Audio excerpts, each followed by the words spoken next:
Overcooked and undercooked chicken are two of the worst things in the world. In this video, I'm gonna show you guys some simple technique on how to get your chicken on point. We're also gonna do some smoked rice. I'm on my Blackstone Tailgater today. This recipe is simple, fun. I hope you guys love it. Let's get right into it.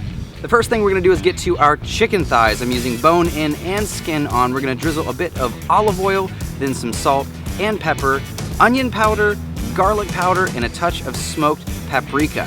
Now we're gonna flip them over and do the same thing on the other side. Smoked paprika, if you've never had it, it's a phenomenal spice. You're gonna love it. It kind of has a barbecue flavor to it. Now I've got my grill box set to high. I'm gonna cook these chicken thighs skin side down for about 5 to 6 minutes so that skin gets really caramelized and crisp. Then we're gonna flip them over, close the lid, drop our heat down to medium low, and let those cook for about 20 minutes.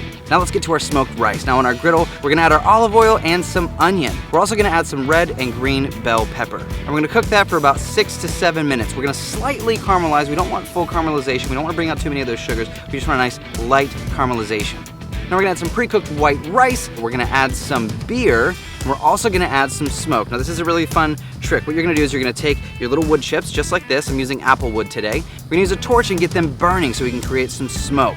Now we're gonna move this over to our griddle right beside our rice and then cover the whole thing with an aluminum pan to trap all of that gorgeous applewood smoke. So let that go for about 15 or 20 minutes and we're all finished, my friends. Time to plate. Let's put our smoked rice down in our bowl and then some of our gorgeous chicken thighs. And this, my friends, is so simple, so easy. Follow these simple steps and you can totally take your chicken game and your rice game to a whole new level. Let's give it a try. If you guys want this recipe and lots of others, be sure to go to blackstoneproducts.com. We got some fun videos and recipes. I'm Chef Nate, and I'll see you guys in the next video.